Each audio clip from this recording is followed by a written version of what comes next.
ಬದಲಾವಣೆ ಮಾಡಬೇಕು. ಯಾಕೆ ಎಲ್ಲಿವರೆಗೆ ಇದು ಗೊಂದಲ ಇದೆ, ಮಂತ್ರಿಮಂಡಲ ಇದೆ, ಅಧ್ಯಕ್ಷ ಸ್ಥಾನ ಇದೆ, ಇದನ್ನು ಬೇಗ ಇತ್ಯರ್ಥ ಅಲ್ಲಿವರೆಗೆ ನನ್ನ ಲೆಕ್ಕಲೆ ವೇಟ್ ಮಾಡೋದು ಅವಶ್ಯಕತೆಯೂ ಇಲ್ಲ. ಅದು 4 ತಾರೀಕು ಏನಾರು ಆಗುತ್ತೆ, ರಿಸಲ್ಟ್ ನಮ್ಮ ಪರವಾಗಿ ಬರ್ಬೋದು, ಬರದೇ ಇರ್ಬೋದು, ಬರ್ತೈತೆ ನಮ್ಮ ಪರವಾಗಿ.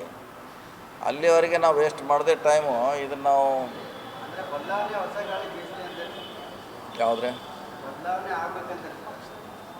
ಅಲ್ಲ ಬದಲಾವಣೆ ಆಗೋದು ಅನಿವಾರ್ಯ ಕೂಡ ಇದೆ. ಪಕ್ಷದಲ್ಲಿ ಮಂತ್ರಿಮಂಡಲ ವಿಸ್ತರಣೆ ಆಗಬೇಕಲ್ಲ. 30 ತಿಂಗಳು ಆದ್ಮೇಲೆ ಮಾಡ್ತೀವಿ ತಿಂಗಳು 30 ತಿಂಗಳು ದಾಟಿ ಹೋಯ್ತು. ಈಗ ಇನ್ನೂ 4 ಖಾಲಿ ಇದೆ. ಆದಷ್ಟು ಬೇಗ ನಮ್ಮ ಪಕ್ಷದವರು ಅದ್ರ ಬಗ್ಗೆ ಗಮನ ಹರಿಸ್ಬೇಕಲ್ಲ, ಅದಷ್ಟೇ.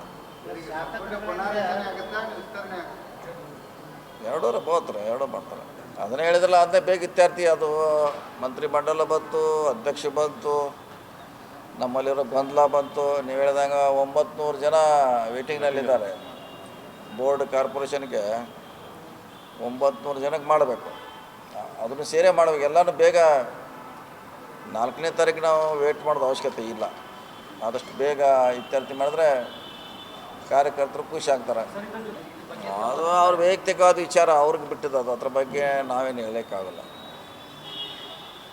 ಹೇಗಿರಬೇಕು ಏನಿರಬೇಕು ಅನ್ನೋದು ಅವ್ರವ್ರ ಬಿಟ್ಟಿದ್ದು.